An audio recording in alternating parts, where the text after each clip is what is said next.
देशातील तमाम बहुजनवाद्यांसाठी कार्य केलं अशांना सर्वांना अभिवादन करून आज या ठिकाणी वंचित बहुजन आघाडीचे अधिकृत उमेदवार यशवंत भाऊसाहेब जामदार साहेब यांच्या प्रचारार्थ आपल्या वंचित बहुजन आघाडीचे राष्ट्रीय अध्यक्ष श्रद्धेय बाळासाहेब आंबेडकर साहेब यांचं आगमन अगदी 10 मिनिटाच्या आतमध्ये या ठिकाणी होत आहे। तरी सर्वांना विनंती आहे की त्यांनी समोर बसावं। आज परिस्थिती पाहत असता या महाराष्ट्राचं राजकारण काही लोकांच्या मुठभर लोकांच्या हातामध्ये आहे। मुठभर लोक पैशाच्या जोरावर कुठलेही खरेदी करण्याचा मतदान खरेदी करण्याचा प्रयत्न करत आहेत। अशा मुठभर आणि 200 ते 300 घरांच्या लोकांना मूठ माती देण्यासाठी बाळासाहेब आंबेडकर आपल्या समोर सज्ज आहेत। त्यांना आपण सर्वांनी साथ द्यायला पाहिजे आणि अशा भ्रष्टवाद्यांना आणि घाणेरड्या मानसिकतेचं राजकारण करणाऱ्या लोकांना पिटाळून लावण्यासाठी आपण सर्वांनी बाळासाहेब आंबेडकरांचं सज्ज केलं पाहिजे। यासाठी आपण थोड्याच वेळामध्ये बाळासाहेबांचं आगमन या ठिकाणी होत आहे। सर्वांना विनंती आहे की त्यांनी या ठिकाणी उपस्थित राहायचे आणि आपण ज्या बाबासाहेबांनी सर्व बहुजन बांधवांसाठी कष्ट सोसलेले आहेत, उन्हा तानाची पर्वा न करता त्यांनी आपल्यासाठी काम केलेलं आहे। आपण फक्त अर्ध्या तासासाठी 1 तासासाठी उन्हामध्ये बसणार आहोत। सर्वांना माझी कळकळीची विनंती आहे की सर्वांनी आपण या ठिकाणी स्टेजच्या समोर बसावं ही आयोजकाच्या वतीने देखील नम्रतेची विनंती करण्यात येत आहे। आणि माझं छोटंसं भाषण करतो। धन्यवाद। जय भीम।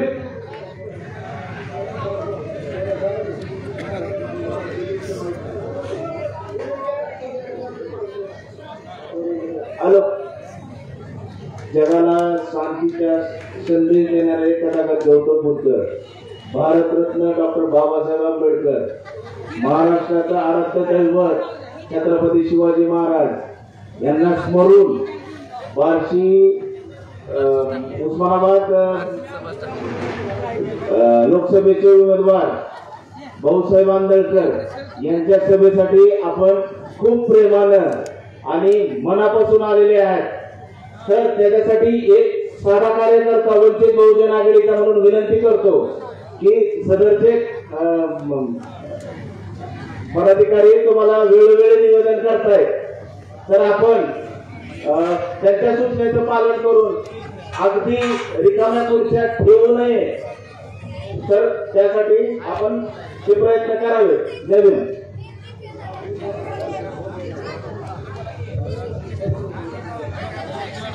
हॅलो हॅलो,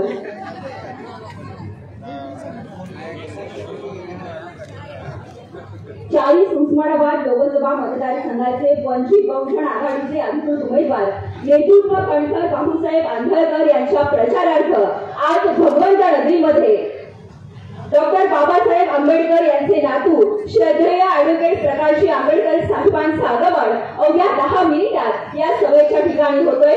तत्पूर्वी बाळासाहेबांवरती प्रेम करणारे तुम्ही आम्ही सर्वच जण बाळासाहेबांच्या प्रचारार्थ या सभेचं आयोजन केलेलं आहे। कोरोनाचा महाभयंकर काळ होता, रस्ते ओसाड पडले होते, दवाखाने माणसांनी भरून गेले होते, माणसं माणसांपासून दूर जात होती, स्मशानातही अंत्यसंस्कारासाठी रांगा लागल्या होत्या, आपले परके झाले होते। तेव्हा एक परका माणूस सगळ्यांचा होऊन गेला, सगळ्यांचा माणूस, कार्यकर्त्यांचा जीवाभावाचा, गोरगरिबांचा आधार आणि वंचितांचा लीडर म्हणजे बाळासाहेब आंबेडकर यांच्या प्रचारार्थ आज भगवंत नगरीमध्ये अवघ्या काही वेळेमध्ये डॉक्टर बाबासाहेब आंबेडकरांचे नातू श्रद्धेय ॲडव्होकेट प्रकाशजी आंबेडकर साहेबांचं आगमन या ठिकाणी अवघ्या काही वेळ आपण आपलं मनोगत व्यक्त करावं। वंचित बहुजन आघाडीचा मोठ्याला गोष्ट द्या। वंचित बहुजन आघाडीचा, वंचित बहुजन आघाडीचा वंचित आवाज आला पाहिजे। वंचित बहुजन आघाडीचा बाळासाहेब आंबेडकर, तुम आगे बढ़ो, हम तुम्हारे साथ हैं। छत्रपती शिवाजी महाराज की जय। छत्रपती शिवाजी महाराज। छत्रपती शाहू महाराज, छत्रपती संभाजी महाराज, महात्मा फुले, सावित्रीबाई फुले, थोडा सर की इकडे जरा अण्णाभाऊ साठे या सर्वांना मी विनम्र अभिवादन करतो. आजच्या 40 लोकसभा मतदारसंघामध्ये भाऊसाहेब आंबेडकर यांच्या प्रचारात या सभासदी त्या सभेला उपस्थित असलेले महाराष्ट्राचे वंचित बहुजन आघाडीचे जिल्हा उपाध्यक्ष हनुमंत जाधव, मराठवाडा विभागाचे उपाध्यक्ष प्रवीणदादा बागल, प्रवीणदादा रणबाबू, तालुक्याचे जिल्ह्याचे पदाधिकारी, सर्व कार्यकर्ते आणि उपस्थित असलेला संतोबाई. स्वराज्याची संकल्पना छत्रपती शिवाजी महाराजांनी स्थापित केली. त्या स्वराज्याच्या संकल्पनेला लोकशाहीमध्ये स्थापित करण्यासाठी बाळासाहेब आंबेडकर जसं 11 पगडीचा 12 मधून घेऊन शिवाजी महाराजांनी स्वराज्य निर्माण केलं, तोच फायदा ठेवून आमचे नेते डॉक्टर ॲडव्होकेट त्या स्वराज्यासाठी 11 पैकी वंचित समूह आहे. त्या समूहाला समोर ठेवून जो वंचित बहुजन आघाडीचा पक्ष काढला. 2019 मध्ये 43 लाख मतदान पडलं. त्यामुळं गटापाण्याची कोपरी वळी गेली. तसं महाराष्ट्रभर सर्व तसा वंचितचा एवढा मोठा दबदबा कमी झाला. त्यासाठी सर्व पक्षामध्ये नेते हातून गेले आणि वंचित मध्ये काम करणारा युवक आमचा तो तळागाळामध्ये जाऊन सर्वांना घेऊन आज या गुन्ह्यामध्ये बसला आहे. मला सांगायचं तुम्हाला एवढंच की डॉक्टर बाबासाहेब आंबेडकर यांचे नातू म्हणजे प्रकाश आंबेडकर, मला अभिमान वाटतो की डॉक्टर बाबासाहेब यांच्या नातवावर काम करायचं चान्स मिळाला. ते माझं वाटत होतं. कर्मणी बाबासाहेब जगदाळेंनी 1924 मध्ये शिवाजी बोर्डिंग काढलं. त्या बोर्डिंग मध्ये काम करताना सर्व समाजाच्या लोकांना घेतलं. तसं बाबासाहेब आंबेडकर त्याच पद्धतीने काम करताय. मला म्हणते की ह्या पक्षामध्ये काम करतो, पण मी म्हणलं की ह्या पक्षामध्ये काम ह्या म्हणून काम करतोय, पण तो आपल्याला घेऊन जातोय. जसं प्रत्येक समाजामध्ये पारधी असेल, मातंग असेल, बौद्ध असेल, त्यावेळेला आतापर्यंत या 70 वर्षात ज्या लोकांनी कुठल्याही प्रकारचं आमदारकीचं खासदारकीचं कुठं तिकीट दिलं नाही. पण या प्रत्येक लोकांना माहित होतं की ह्यांना जर तिकीट दिलं वर्ष होते. पण माझ्या बाळासाहेब आंबेडकरांनी साध्या पारधी समाजाचा माणसाला तिकीट दिलं, आमदारकीचं तिकीट दिलं. त्यामुळे हा समाज आमची कुठला आहे.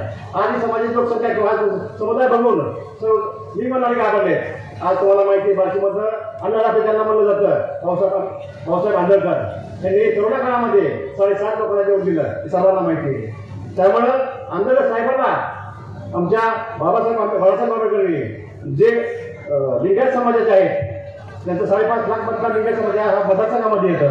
त्यामुळे त्याला क्लिक केलं. पण आम्हाला म्हणलं की सर्व समाजातील लोकांनी बार्शीमध्ये जे आजच्यापर्यंत 2004 मध्ये लोकसभेला शिवाजीराव कांबळे उभारल्यानंतर त्यांचा कुठलाही उमेदवार दिला गेला नाही.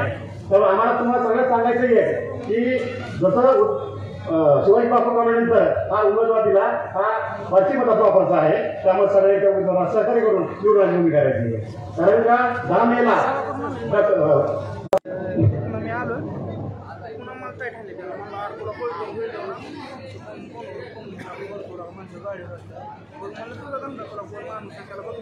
धन्यवाद सन्माननीय धनंजय जगदाळे साहेब. यानंतर मी सन्माननीय मुजीबभाई पठाण यांना विनंती करते. उस्मानाबाद लोक भाऊसाहेब आंबेडकर, मराठवाड्याचे नेते प्रवीणदादा जाधव सर, जगदाळे साहेब, ह्या तालुक्यातून जिल्ह्यातून आघाडीचे सर्व कार्यकर्ते, पोलीस भावांनो, पत्रकार भावांनो, समोर बसणारे माझे माय मावली, माझ्या मित्राला मानाचा जय भीमानी सलाम.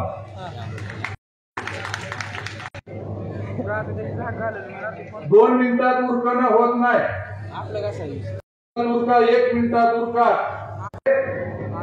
घरचं पक्ष म्हणून इकडे आलो, जरा अर्धा तास तरी मन लावून बोलू द्या. कारण मी उस्मानाबाद पासून ढोकीचा आहे. पहिला जिल्हा अध्यक्ष उस्मानाबाद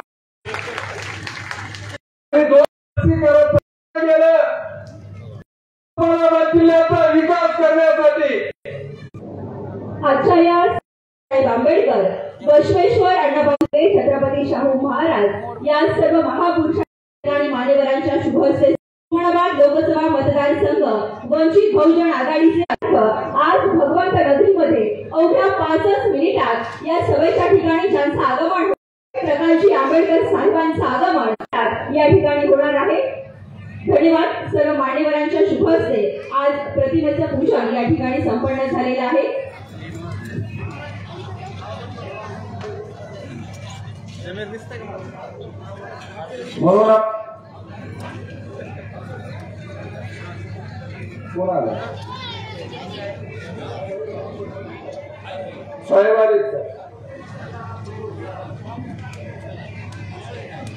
साहेब आलेले आहेत।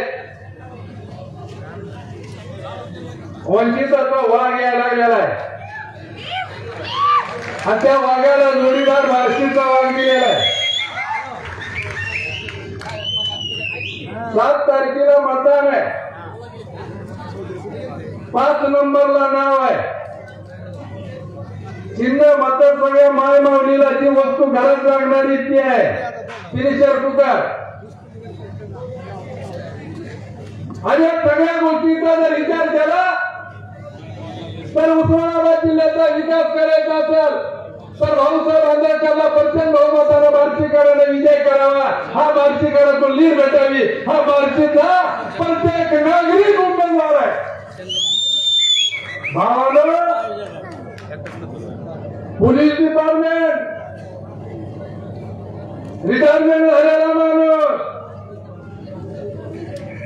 आज समाजासाठी जर काम करीत असेल आणि प्रत्येक जणाच्या त्या दिल्लीमध्ये जर आवाज उठवायचा असेल भाऊसाहेब आंबेडकरला प्रचंड मताने विजय करा।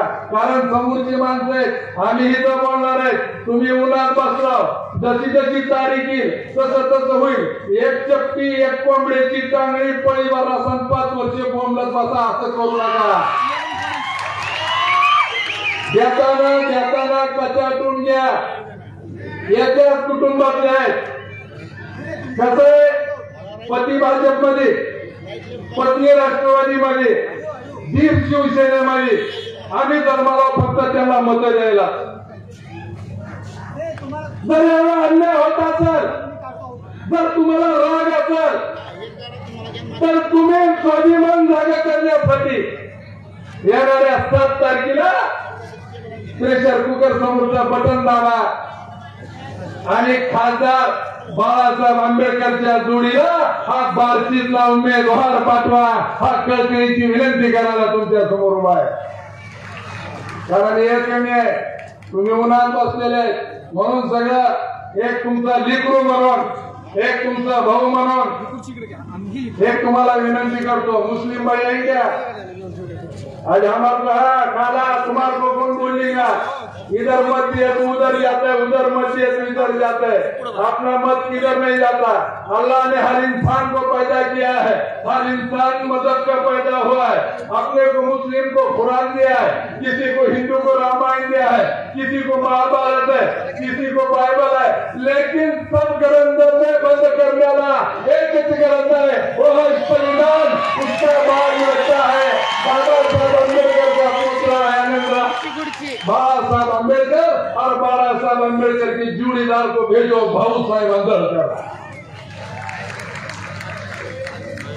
मेरे माँ और बहनों से गुजारिश है मेरे दोस्तों से मेरे रिश्तेदार से गुजारिश है मेरे भाइयों 70 साल आपने अभी तक दूसरों को वोट दिए लेकिन आपकी वंचित बहुजन आघाड़ी को वोट दो और उनको जिताई घेवा। इतनाच कहता हूँ सगळ्याला विनंती करतो सगळ्याला भावाला विनंती करतो। बिचारा बाबानो आपली संधी एवढीच आहे। आता जर गेलं तर पुन्हा नाही म्हणून रागानं स्वाभिमानानं एक प्रचंड बहुमतानं भाऊसाहेब आंबेडकर आपला लेकरू आहे आपला भाऊ आहे आपला नात्यातलं कोणतरी आहे म्हणून त्यांना विजय करा। एवढंच बोलतो हिथंच थांबतो। जय हिंद जय महाराष्ट्र। अस्सलाम वालेकुम। धन्यवाद पठाण साहेब। यानंतर व्यासपीठावर ज्यांच्याकडे पास आहे त्या सर्व बांधवांना विनंती करते त्यांनीच व्यासपीठावरती थांबा। माझ्या बांधवांना विनंती करते की आपण जागा कमी आहे त्यामुळे संयोजन समितीच्या वतीनं विनंती आहे की आपण प्लीज स्टेजच्या खाली जावा। यानंतर मराठवाड्याचे उपाध्यक्ष वंचित बहुजन आघाडीचे मराठवाडा उपाध्यक्ष सन्माननीय प्रवीणदादा रणबागुल साहेबांना विनंती करते की आपण या प्रसंगी आपलं मनोगत व्यक्त करावं। आज या ठिकाणी वंचित बहुजन आघाडीचे 40 लोकसभा उमेदवार भाऊसाहेब रावसाहेब आंबेडकर यांच्या प्रचारात या ठिकाणी या सभेचं आयोजन केले आहे। या सभेसाठी उपस्थित सोलापूर जिल्ह्यातील सर्व पदाधिकारी, बार्शी तालुक्याचे सर्व पदाधिकारी, भूम आणि परंडा येथून सर्व आलेले वंचित बहुजन आघाडीचे पदाधिकारी, या ठिकाणी उपस्थित बंधू भगिनी, तसेच आमच्या पक्षाचे वरिष्ठ आदरणीय राज्याचे उपाध्यक्ष अनिलदादा जाधव। मित्रांनो, वेळ खूप थोडा आहे, साहेबांचं आगमन थोड्याच वेळात या ठिकाणी होत आहे, तुमचा वेळ घेणार नाही, माझ्यानंतर अनिलदादा बोलणार आहेत। मित्रांनो, ही खरं तर लढाई, ही जी निवडणूक आहे, ही निवडणूक आंबेडकर घराण्याच्या आणि वंचित बहुजन आघाडीच्या अस्तित्वाची लढाई आहे। मित्रांनो, या ठिकाणी उस्मानाबाद जिल्ह्याचं जर राजकारण तुम्ही बघितलं तर हे प्रस्थापिताचं राजकारण आहे, भाऊबंदकीचं राजकारण आहे। दररोज जर तुम्ही बघत असाल हा भाऊ याच्यावर टीका करतो, तो भाऊ त्याच्यावर टीका करतो, हे काय आमचं बांधावरचं भांडण नाही, हे भांडण आहे दिल्लीच्या लोकसभेचं भांडण आहे। मित्रांनो, आंबेडकर साहेबांसारखा दानव त्या ठिकाणी लोकसभेमध्ये येणाऱ्या 7 तारखेला 5 नंबरचं बटन आहे, प्रेशर कुकरच्या समोरील या ठिकाणी बटन दाबून येणाऱ्या 4 तारखेला आदरणीय भाऊसाहेब आंबेडकर यांना प्रचंड अशा बहुमताने आपण विजय करायचे आणि आंबेडकर घराण्याचा एक आवाज, आंबेडकर घराण्याचा एक सहकारी त्या ठिकाणी लोकसभेमध्ये पाठवायचं आहे। तुम्हाला सर्वांना एवढीच विनंती करतो, आपण इतके वर्ष प्रस्थापित राहण्याचीच कामं केली, परंतु या लोकसभेमध्ये फक्त आणि फक्त आंबेडकर घराण्यासाठी काम करा आणि भाऊसाहेब आंबेडकर यांना लोकसभेत पाठवा, एवढंच बोलतो आणि थांबतो। जय हिंद, जय महाराष्ट्र, जय भीम। धन्यवाद प्रवीण दादा। यानंतर वंचित बहुजन आघाडीचे महाराष्ट्र राज्य उपाध्यक्ष सन्माननीय अनिल अण्णा जाधव साहेबांना विनंती करते की आपण या ठिकाणी आपलं मनोगत व्यक्त करावं। सन्माननीय अनिल अण्णा जाधव साहेब।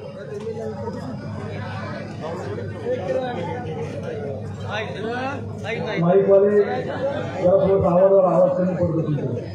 साहेबांचा आवाज लांबून बोलणार आहे, जवळून बोलणार नाही, लांबून बोलणार नाही। बघा थोडा आवाज वाढतो का? वाढतो का आवाज? कारण आवाज कमी पडतो तुमचा।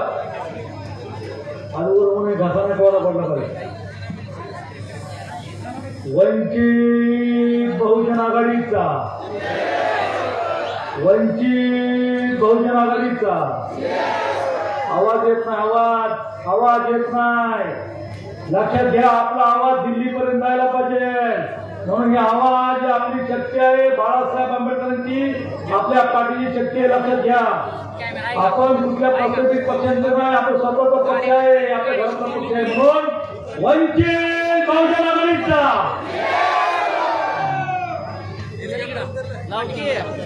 आज या सोलापूर जिल्ह्यामध्ये बार्शी तालुक्यात भाऊसाहेब आंबेडकर यांच्या निवडणुकीसाठी इथं उपस्थित असलेले सर्व नेतेजन आणि जमलेले सगळे माता बंधू आणि भगिनींनो आणि तरुणांनो, खरं तर ही निवडणूक एक चुरशीची निवडणूक आहे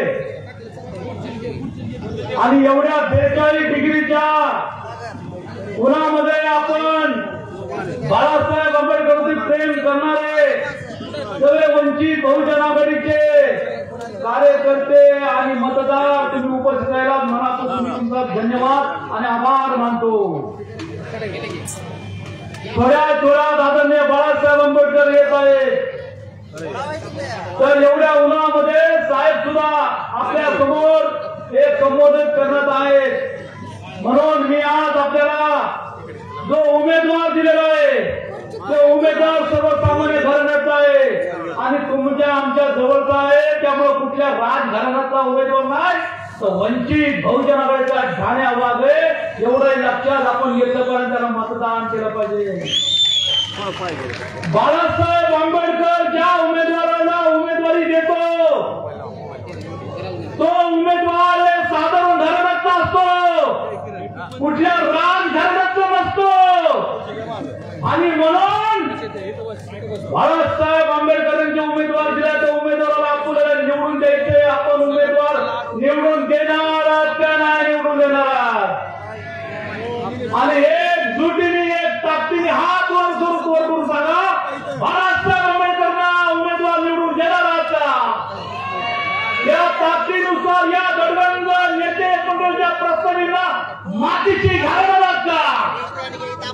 आणि म्हणून दोघांचे मध्ये उभे राहिलेले सर्वसाधारण उमेदवार आपला भाऊसाहेब आंबेडकर आहेत.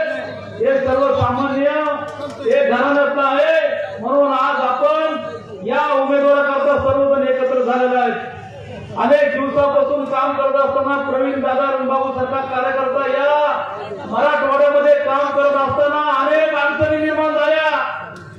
अनेक वेळ अनेक आपल्यावरती वार होतात. परंतु बाळासाहेब आंबेडकरांच्या या श्रद्धेसाठी आपण एक श्रद्धेने उभा राहतो. आणि म्हणून श्रद्धेय बाळासाहेब आंबेडकर म्हणतो. म्हणून प्रवीण दादा, तुम्ही काम करत असताना तुम्ही कुठलेही माघारी कुठं बघू नका. तुमच्या पाठीची जनता उभे, त्यामुळे तुम्ही काम करा. आणि म्हणून मी आज खरं तर आमचे बरेच सभे झाले, बरेच भाषण झाले, परंतु बार्शीमध्ये येणार कारण हा इतिहास घडणार आहे. बाळासाहेब भारतरत्न डॉक्टर बाबासाहेब आंबेडकरचा नातू इथं येतात आणि हा भविष्यात इतिहास घडवण्याचे बाबासाहेब आंबेडकर इथे येऊन गेले म्हणून हा इतिहास घडणार आहे. आणि म्हणून आपण या महिला भगिनींना आणि या तरुणांना ज्येष्ठांना सांगतो की तुम्ही या ठिकाणी आलात तर हे कुठल्या उमेदवारासाठी नाही तर या स्वतःसाठी तुम्ही इथे येत आहेत. आणि म्हणून हे मोदी सरकार असेल किंवा काँग्रेस सरकार होतं, या दोन्ही सरकारने राजकारण करणाऱ्यांना खरं राजकारण कशाला म्हणतात समाजकारण बघा. तर बाळासाहेब आंबेडकर काय कार्य करतात त्याच्यावरती पण एकदा तुम्ही बघा काय कार्य असतं. अरे भर उन्हात 42 डिग्री उभे आम्ही कुठे विकत आणलेली माणसांची नाही, परंतु वंचित बहुजन आघाडीच्या सन्मानासाठी सगळे मुली आमची समाजाकडे एकत्र आले म्हटलेले.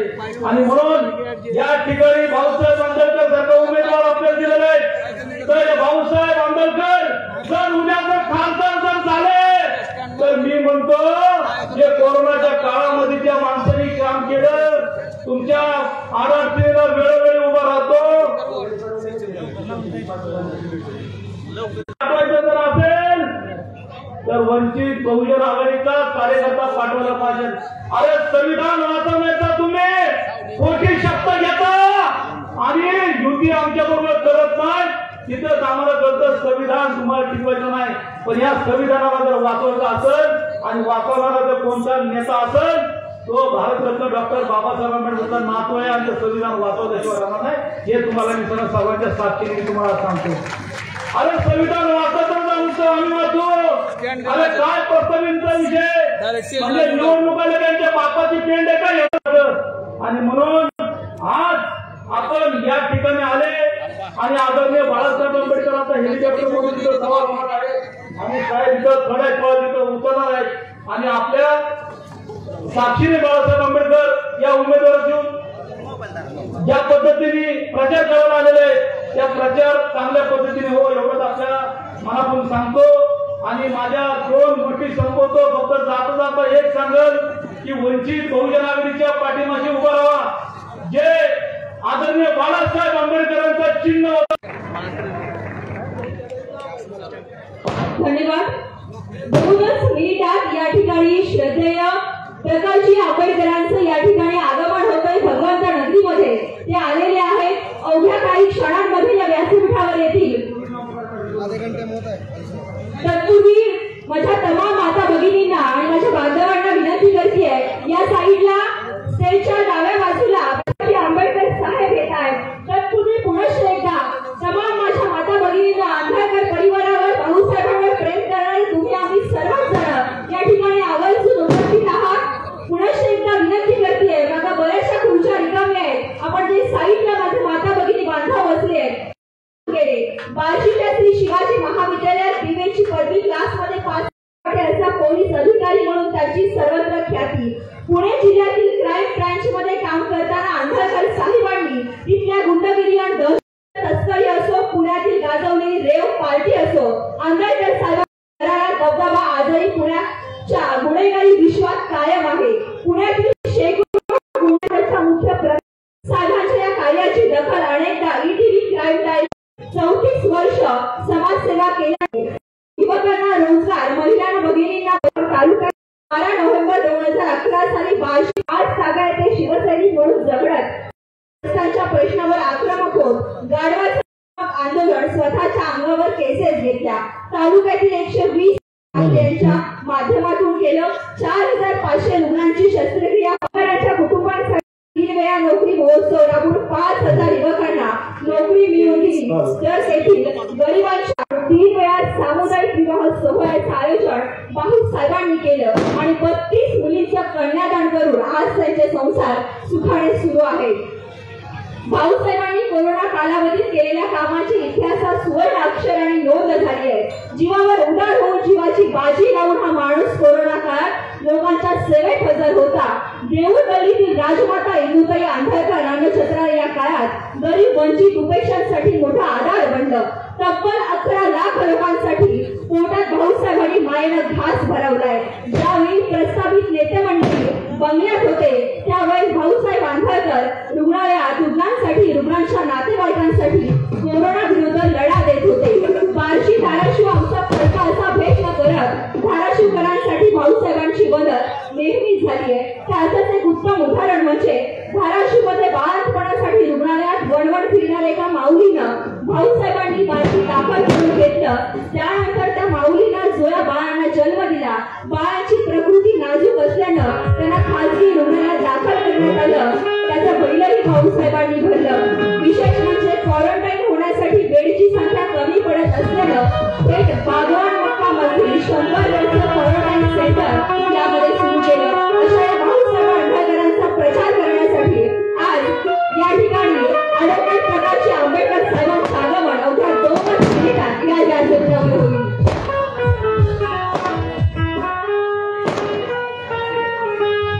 आज कॉलेज माहिती ना, एक माहिती आहे कॉलेज बरोबर.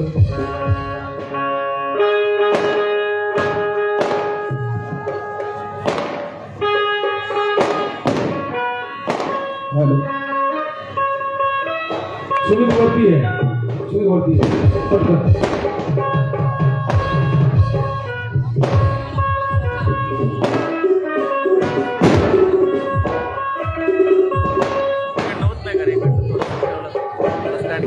हॅलो.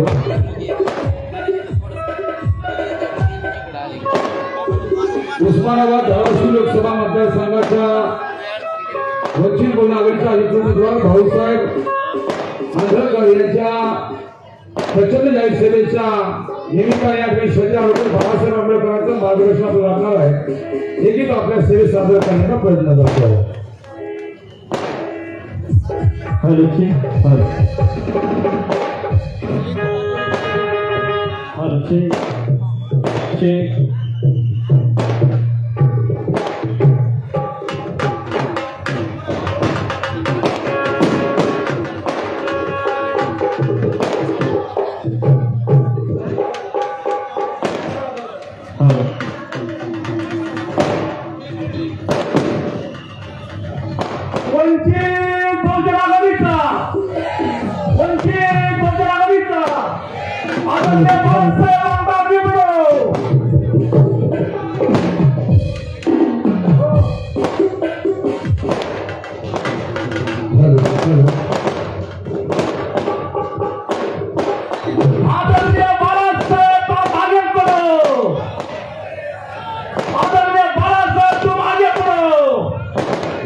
साहेब गुलाबचे सेनापती बाळासाहेब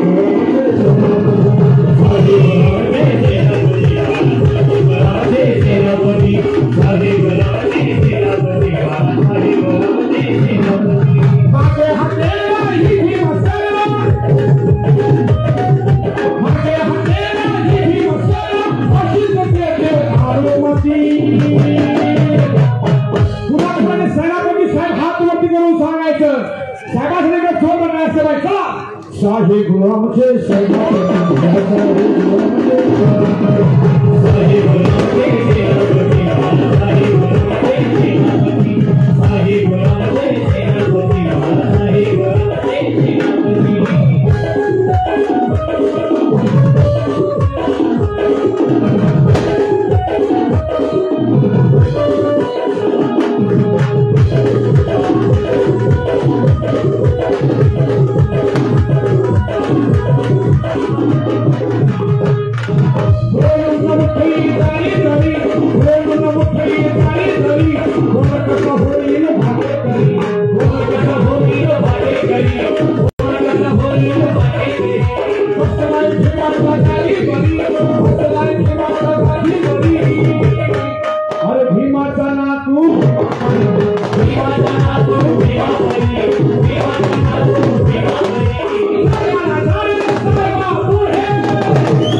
यानंतर सन्माननीय बाळासाहेब आंधळकरांना विनंती करते की आपण या जनतेला संबोधित करावं। सर्वांना माझा मानाचा जय महाराष्ट्र, जय जय।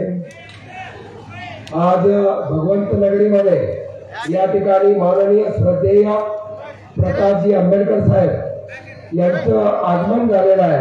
करतोय अन्नदान, रक्तदान, महिलांचे प्रश्न बचत गट साहेबांना कल्पना या गोष्टी दिलेल्या आहे. माझ्या या मावली या ठिकाणी बसलेल्या आहे. साहेब 25-25 हजाराचा मोर्चा माझ्या माय माऊलीला त्रास देत होता त्यावेळेला मी काढलेला आहे आणि या बचत गटाच्या एजंटकडून यांना मुक्तता दिलेली आहे आणि गुन्हे दाखल केले गेलेले आहेत. आज ह्या जे हिरवळ दिसते ही जी झाडं आपल्याला दिसत आहे ती 40 झाडं कंटेनरनं आम्ही आणली. खड्डे घालून लावल्यानंतर नगरपालिकेनं आमच्यावरती गुन्हे दाखल केले आणि आज हे व्यापारी आणि बार्शी याच सावलीचा आनंद घेत आहेत याचा मला फार अभिमान आहे. या ठिकाणी आपल्या मार्फतीनं मला जो बार्शीकराला सन्मान मिळालेला आहे, मला खासदारकी म्हणजे प्रत्येक बार्शीकराला खासदारकी मिळालेली आहे आणि हे देण्याचं धाडस वर्ष झाला. या ठिकाणी 2 वेळेचं अन्न छत्रालय मोफत या ठिकाणी चालू आहे का नाही? चालू आहे का? या ठिकाणी महिलांचे बचत गट त्याला त्रास दिलेल्या एजंटला धडा शिकवायचं काम या तुमच्या सेवकानं, या तुमच्या भावानं केलंय का नाही? या ठिकाणी तुमच्यावरती अन्याय अत्याचार होत होता, कोरोनाचं संकट होता, ऍडमिट पेशंट करून देत नव्हते, पेशंटला या ठिकाणी पैसा, आर्थिक परिस्थिती बिकट होती. पुढे या ठिकाणी अनेक योजना आपल्या शासकीय योजना हॉस्पिटल त्या ठिकाणी लागू करत नव्हता, त्याबद्दल अनेक आंदोलने या ठिकाणी केली. पावसाचा पूर आला, पुरामध्ये अनेकाला संकटाला तोंड द्यावं लागला. या ठिकाणी चालत असलेलं बाकीचं मला साहेब स्थानिक बोलायचं नाही. आज का स्थानिक बोलायचं नाही? कारण मी राजाभाऊ राऊताच्या विरोधात उभा नाही. का बोलायचं नाही? मला स्वप्नाच्या विरोध मी उभा नाही आहे, मी बारवण्याच्या विरोध नाही आहे. मग विरोध कसला आहे? फक्त आंबेडकरला मत दिलं पाहिजे. तर या ठिकाणी प्रेशर कुकरच्या ह्याच्यापुढे बटन दाबून या ठिकाणी आपला आशीर्वाद या ठिकाणी दिला पाहिजे. माननीय आंबेडकर साहेबांनी ही सुवर्ण संधी एका माजी पोलीस अधिकाऱ्याला दिली. साहेब या ठिकाणी 48,000चं संघटन रिटायरचं आमच्या या महाराष्ट्रामध्ये आहे. या भागातला रामगिरी कारखाना सोलापूरचा आमचा आहे, आम्ही चेअरमन त्या कारखान्याच्या संकट झाली म्हणून तो कारखाना चालू झाला नाही. आमच्या वैरागच्या कारखान्यात आमच्या वैराग भागामध्ये वैराग तालुका निर्मिती हा प्रश्न प्रलंबित आहे. या ठिकाणी संतनाथ साखर कारखाना हा आमचा त्या ठिकाणी बंद आहे आणि संकट आमच्यावरती येत आहे. बार्शी शहर आणि तालुका या ठिकाणी आंबेडकरी जनता आमच्या संपूर्ण अशा ताकदीनिशी या ठिकाणी पाठीशी आपल्या सेवेमध्ये या ठिकाणी येणार आहे. वास्तविक पाहता अनेक संकट थोडके आम्हाला किती अवधी मिळाला. आज आमदार व्हायला आम्ही निघालो. उदाहरण सांगतो मी, फौजदार व्हायला निघालो, साहेबांनी मला IPS करून टाकला, अशी अवस्था माझी या ठिकाणी झालेली आहे. आज स्वप्न तालुक्याचं बघत होतो, 6-11 तालुक्याचं या ठिकाणी मला काम करण्याची संधी आणि परिवर्तन होणार हे प्रस्थापित आहे. तोच दीर काय, भाऊजाई काय, कुणालाही मत दिलं तरी त्याच घरात जाणार आहे. आमचं काय सतरंजा उचलायच्या का? काय करायचं आम्ही? यांचा भ्रष्टाचार बघत बसायचा का? प्रस्तावाच्या विरोधामध्ये या ठिकाणी वातावरण तुम्हाला निवडून दिलेला आहे. त्या मतदानाचा तुम्ही विश्वासघात करणार नाही, तुम्ही भारतीय जनता पक्षाबरोबर जाणार नाही, हे लिहून द्या असं उद्धव ठाकरेंना म्हटलं. साहेबांनी लिहून दिला नाही. तसं लिहून देत असतात का म्हटले? याचा अर्थ इलेक्शन झालं की ओमराजे पहिल्या गाडीला भारतीय जनता पक्षामध्ये जा, पहिली गाडी. आणि त्या ठिकाणी उद्धव ठाकरे साहेबांना या ठिकाणी मुंबईवरती त्यांचा डोळा आहे, त्यांच्या मागे इन्क्वायरी लागलेल्या आहेत, त्यांच्या मुलाच्या मागचे काही प्रकरण चालू आहे. त्यामुळे मी 13 वर्ष साहेब या ठिकाणी कष्ट केलं, काम केलं. या ठिकाणी CBI अन्य संकट आम्हाला आली, कुणी साथ आम्हाला दिली नाही. परंतु 13 वर्षात जो न्याय मिळाला नाही तो त्या ठिकाणी आमचे जाधव अण्णा असतील, प्रवीण असतील, इतर नेते विवेक असतील, आमचे जगदाळ साहेब असतील, सर्व मंडळी एका बुलढाणा बार्शी शहर तालुक्यामध्ये प्रचंड, मला तुम्ही 2 लाखाच्या पुढे बार्शीला मतदान केलं, तुमचा बार्शीचा खासदार झाल्याशिवाय राहत नाही. बाकी तिथे काही लागत नाही. 5.5 लाख लिंगायत वोटर आहे, वाणी वोटर आहे, त्यांची मुलं बाळा लेकरं जे काय या ठिकाणी साहेब भविष्यामध्ये आपण तिसरा पर्याय बसायचं स्वप्न तुमच्या साहेबांमुळे पूर्ण झालं. आणि आता येणार तर साहेबांना मी बार्शीकरांच्या वतीनं या ठिकाणी साहेब तुमचे हे उपकार आहे. आजच मी सांगतो, मी कधी पक्षबदल केलेला नाही. मी साहेबांकडे आलेलो आहे. 13 तासात मला जो सन्मान मिळाला तो आयुष्यात मला मिळाला नसता. आणि त्यामुळं मी आंबेडकर चळवळीमध्ये पुढे आयुष्यमध्ये विसरल्याशिवाय राहणार नाही, कुठेही राहणार नाही. साहेबांच्या राज्यामध्ये ठिकाणी विनंती आहे, साहेबांनी मराठा उमेदवार दिलाय, बाकीचं राजकारण माझ्या साहेबांनी केलेलं नाही आहे. आणि डायरेक्ट साहेबांनी मला काय एका रात्रीमध्ये माझ्या आयुष्यामध्ये बदल केलेला आहे. जिकडे तिकडे 3-4 फॅक्टर साहेब यामध्ये आहेत. फक्त आणि फक्त तुम्ही आज कुठेही काम करत असा, आला होता, तुमचा प्राण या ठिकाणी नको आम्ही घातला, खाऊ घातला, मी उपकार केलेला नाही आहे. आणि म्हणूनच परमेश्वर जागा आहे.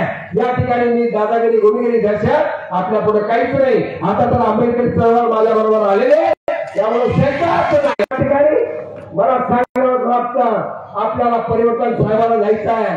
या ठिकाणी तुम्ही एकजुटीनं, कुणीही मतदान दुसरा नेता मागायला आला त्याला विचारा, तुम्ही उभा राहिल्यानंतर तुम्ही मत मागा. आज तुम्ही उभा नाही, माझ्या धर्माचा भावांतर उभा आहे. त्यामुळे इथं किंतु परंतु एक संधी फक्त मला द्या, एक संधी.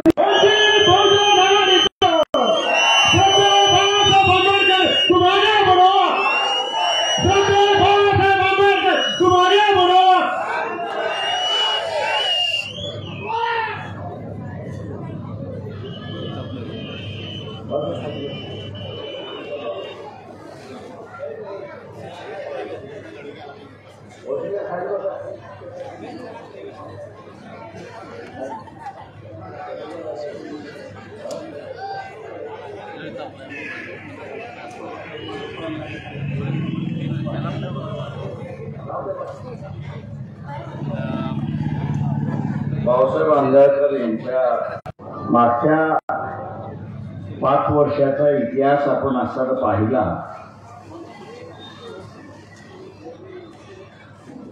या देशातला असताना मी म्हणेन की अत्यंत काळकूट काळ असं त्याचं वर्णन मी करणार. मी गेल्या 80 सालामध्ये त्यांनाही भेटत होतो आणि नरेंद्र मोदी यांचाही काळ मी त्या ठिकाणी पाहतो.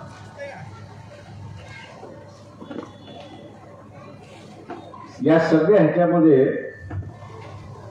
पंतप्रधानाचं कार्यालय जे आहे हे पंतप्रधानाचं कार्यालय नेहमी असणारं मानवतेचं कार्यालय, लोकांना न्याय देणारं कार्यालय, कोणाला भीती न देणारं कार्यालय. आणि भीती तशा रीतीने हा कालखंड झुंज लावणारा कार्यकाळ होता असं मी त्या ठिकाणी मानतो. हिंदू मुसलमानांना लढवलं, अनेक मुसलमानांची असणारी कत्तल करण्यात आली, टीव्ही त्याचं व्हिडिओ करण्यात आलं, दाखवण्यात आलं, दहशत निर्माण करण्यात आलं. हिंदू मुसलमानाचा असणारा एक दहशतवाद आपल्याला दिसला. दुसरा दहशतवाद इथे असणारा मराठा ओबीसी आरक्षणावरून आपल्याला दिसला. मराठा आरक्षण आणि ओबीसी आरक्षण दोघांना भिडवण्याचा भाग त्या ठिकाणी दिसला. वंचित बहुजन आघाडीने भूमिका शांततेची घेतली आणि महाराष्ट्रामध्ये देशामध्ये शांतता निर्माण झाली अशी परिस्थिती आहे. आपण आदिवासी भागामध्ये गेलो तर आदिवासींना सुद्धा लढवण्याचा भाग झाला. मध्ये नॉर्थ ईस्ट असेल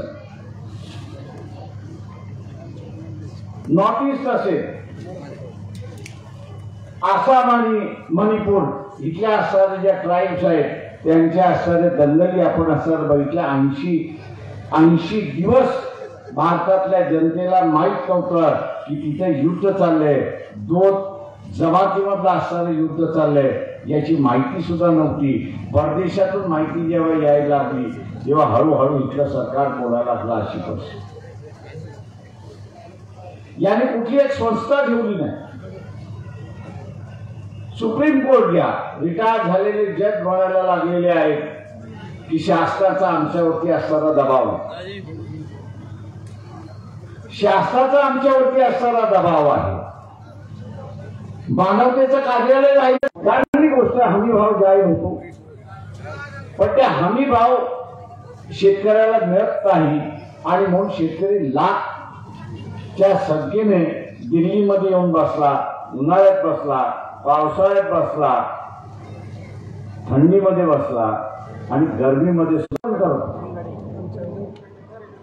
पण पंतप्रधानाला असं वाटलं नाही की आपण त्यांच्या बरोबर जाऊन बसावं. 44 डिग्री टेम्परेचर आहे त्याच्यात तो बसलेला आहे, -2 डिग्री टेम्परेचर आहे दिल्लीचं त्याच्यात तो बसलेला. तुम्हाला तुमचं स्वातंत्र्य अबाधित ठेवायचं आहे का? आज ज्या पद्धतीने फिरताय त्या पद्धतीने फिरायचं आहे असं तुम्हाला ठेवायचं असेल तर आंबेडकरांना मतदान द्या. तुम्हाला कैदी व्हायचं असेल आणि स्वतःचं स्वातंत्र्य गमवायचं असेल, स्वतःचं स्वातंत्र्य गमवायचं असेल तर खुशाल बीजेपीला मतदान द्या. हे मी आपल्याला असताना सांगतोय. मध्यंतरी आपण बघत असाल सण आले, सणाच्या वेळेस आपण बघत असाल की याच्या अगोदर कुठल्या सरकारने महिलांनी कुठल्या साड्या नेसाव्या ही कधी सोडलं नाही. या दिवशी हा, त्या दिवशी तो, त्या दिवशी तो, असा प्रयोग झाला की न झाला? प्रयोग झाला की न झाला? तुम्ही लाजताय का? मी एकतर्फी भाषण नुसतं करत असतो, मी डायलॉग करत असतो. हा प्रयोग झाला की न झाला? झाला ना. याला इंग्रजीमध्ये एक शब्द आहे, मराठी त्याला नाही आहे. इंग्रजीमध्ये एक याला शब्द आहे, तो म्हणजे तुमच्या मेंदूचा ताबा घेणं, कंट्रोल ऑफ माइंड. तुमच्या मेंदूचा ताबा घेणं. त्यांनी सणामार्फत तुमच्या मेंदूवरती ताबा घेता येऊ शकतो का? तो ताबा घेतला. सण याच्या अगोदरही झाले, सण सगळेजण साजरे करण्यात आले, पण अमुक कलरची साडी, अमुक कलरचं शर्ट, अमुक कलरची पॅन्ट असं घाला असं कुठल्याच सरकारने केलं नाही. पण या सरकारने ते प्रयोग केले. या सरकारने प्रयोग केले याचं कारण की तुमच्या मेंदूवरचा ताबा, तुम्ही ज्या पद्धतीने विचार करताय त्या विचार करण्याच्या पद्धतीवरती कब्जा हा मिळवता येऊ शकतो का? आणि तो काही लोकांनी मान्य केला आणि त्यांच्या लक्षात आलं की आपल्याला मिळवता येईल. मी असं विचारतो की लोकांच्या मेंदूवरचा ताबा घेण्याचं कारण काय? सरकारचं लोकांच्या मेंदूवरचा ताबा घेण्याचं कारण काय? ताबा केव्हा घेतला जातो की ज्यावेळेस त्या माणसाला गुलाम करायचं असतं त्यावेळेस त्याचा ताबा घेतला जातो. आज तुम्हाला गुलाम करायचं आहे, इथे लोकशाही संपवायची आहे, हुकुमशाही आणायची आहे आणि ती आणायची असेल तर पहिल्यांदा तुमचा ताबा, तुमचा मेंदू आमच्या ताब्यात आहे का हे तपासण्याचं कामकाज या ठिकाणी चाललंय. आणि जे मेंदू तपासण्याचं कामकाज करतात त्या सगळ्यांना पहिल्यांदा आपण लक्षात घेतलं पाहिजे, सत्तेवरनं किक आउट केलं पाहिजे. कारण मी माझ्या मेंदूचा ताबेदार आहे, मी दुसऱ्याच्या हातामध्ये माझा मेंदू देणार नाही ही भूमिका तुम्ही आणि सगळ्यांनी या ठिकाणी घेतली पाहिजे.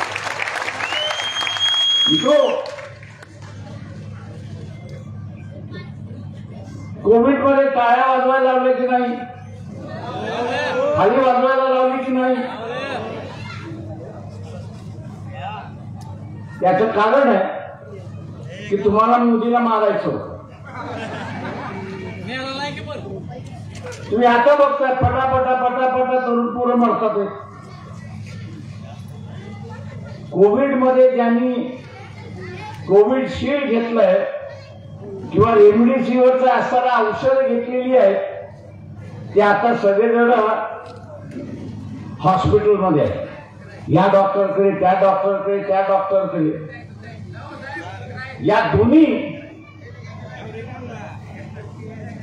दोन्ही औषधाच्या संदर्भात WHO म्हणजे जागतिक आरोग्य संघटन जे आहे की ज्यांच्या परवानगीशिवाय कुठलंही औषध कुठलाही देश निर्माण करू शकत नाही अशी असणारी ही संघटना आहे. त्या संघटनाने सांगितलं की हे रेमडेसिवीर आणि असणारा कोविशिल्ड तुम्ही असणारा घेऊ नका. जगभर त्यांनी काढलं, जगभर चाललं नाही, पण भारतामध्ये ते चाललं. भारतामध्ये का चाललं? कारण रेमडेसिवीरच्या कंपनीचा मालक तुम्हाला माहिती आहे का कोण आहे? मी कंपनीचं नाव देतो मला. झोडिया म्हणून कंपनी आहे. तिथे असणारा गुगल वरती जा, तुम्हाला मालक त्याचा दिसेल. तो गुजराती मालक आहे अशी असणारी परिस्थिती आहे. त्याचा मालक गुजराती आहे. त्यांनी 18,000 कोटी जे आहेत 18 कोटी जे आहेत हे भारतीय जनता पक्षाला डोनेशन दिलं आणि मोदींनी सांगितलं की रेमडेसिवीर तुम्ही या देशामध्ये विका. काँग्रेसवाले दम राहिले. 2012ला मोदीला मौत का सौदागर असं म्हटलं होतं. हे रेमडेसिवीरचं असणारा औषध देऊन जगाच्या संघटनेच्या विरोधात जाऊन ते असणारं सांगणं भारतीय डॉक्टरांच्या विरोधातल्या सल्ल्याला जाऊन मोदींनी दिला. मोदी हा मौत का सौदागर आहे. आता काँग्रेसवाले बोलायला तयार नाही. त्यांची पूर्णपणे इन्क्वायऱ्या चाललेल्या आहेत. आपण आता काही बोललो तर इन्क्वायऱ्यामध्ये गेलो तर त्याचं काय होणार? आणि म्हणून भीते भागूबाई जे आहेत अशांना आपण असणारं उभं करता कामा नये हे आपण लक्षात घ्या. मित्रो, मोदीचं एवढंच कारनामे नाही. हे मानवतेचं कार्यालय पंतप्रधानांचं झालं पाहिजे, पण हे मानवतेचं कार्यालय नव्हतं, हे वसुलीचं कार्यालय होतं. हे लक्षात घ्या. हे वसुलीचं कार्यालय होतं. 6,500 कोटी रेमडेसिवीरचं म्हणालो त्याच बॉन्ड मधनं बाहेर पडलेला अशी परिस्थिती आहे. तुम्ही हप्ता दिला नाही. हे वसुलीचं कार्यालय मी असं त्या ठिकाणी. एक अत्यंत महत्वाची बातमी द्या. अत्यंत महत्वाची माहिती जी आहे या सरकारने डरवली आणि काँग्रेसवाले त्याच्यावरती गप्प आहेत. कुटुंब यांनी भारताचं नागरिकत्व सोडलं आणि परदेशी गेलं. हे जे 17 लाख कुटुंब होते यांची प्रत्येकाची मालमत्ता कमीत कमी 50 कोटी. आज आमची ही पुंजी टिकलेली अशी परिस्थिती आहे. म्हणून आम्हाला धमकवलं जात आहे. आम्ही असं ठरवलं भारतीय जनता पक्षाला सत्तेमध्ये तुम्ही याच्यासाठीच बसवलं होतं का 17 लाख हिंदू कुटुंब यांनी नागरिकत्व सोडावं आणि बाहेर बसावं? विचार हिंदू राष्ट्र करतो, पण असताना दिसते की दाखवण्याचे दात वेगळे, खायचे दात वेगळे. दाखवताना दाखवत होते की आम्ही ख्रिश्चनांच्या विरोधात, पण या देशामध्ये पर्यंत किती लोक गेले. वरती धाडी टाकून झाल्या, कारखानदारावरती धाडी टाकून. व्यापाऱ्यांचा नंबर आहे. जर तुमच्या घरामध्ये बाले तुम्ही असताना भारतीय जनता पक्षाला डोनेशन द्या तर तुमचं मोदी 2014 साली असताना 100 कर्जामध्ये होते, शेवटच्या वर्षामध्ये आहेत. त्यावेळी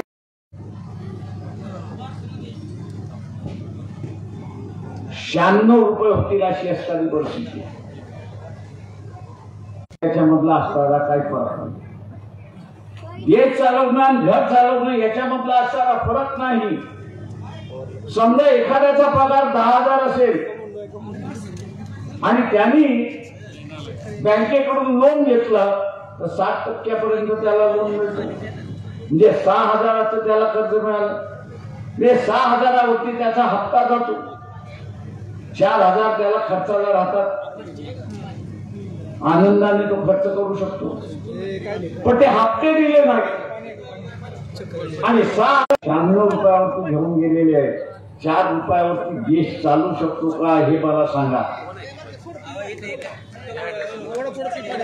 म्हणून मोदी आता काय करतोय. तुमच्या गावामध्ये दारुडे आहे का? आहे ना. त्या दारुड्याची नोकरी केली तर तो काय करतो. आणि मोदीची वृत्ती सारखी आहे की नाही मला सांगा. आपण असणाऱ्या आपल्या पूर्वजांची सोनं नाणं जमीन जुमला हे विकतो का नाही विकतो. हे जे नवरत्न कंपन्या आहेत, या नवरत्न कंपन्या ज्या आहेत, या नवरत्न कंपन्या या देशाचं आत्मा हे असं मी त्या ठिकाणी म्हणतो. या नवरत्न कंपन्या ज्या आहेत या आत्मा आहेत हे आपण असं लक्षात घ्या. हा आत्मा शरीरातून काढला तर शरीर जिवंत राहतं का. तशा रीतीने उद्या या सगळ्या कंपन्या 5 वर्षामध्ये मोदीने विकल्या तर सावकार काय करतो. आपल्याला जर त्याचा हप्ता देता आला नाही तर सावकार काय करतो. सावकार काय करतो. सगळं लिहून घेतो ना आणि आपण कंगाल होतो. पुढची 5 वर्षे आपण मोदीला दिली तर या देशाला तो कंगाल केल्याशिवाय राहणार नाही. आणि म्हणून माझं आपलं सगळ्यांना आव्हान आहे की वंचित बहुजन आघाडीचे असणारे भाऊराव अंधारकर हे असणारे उमेदवार आहेत. त्यांची निशाणी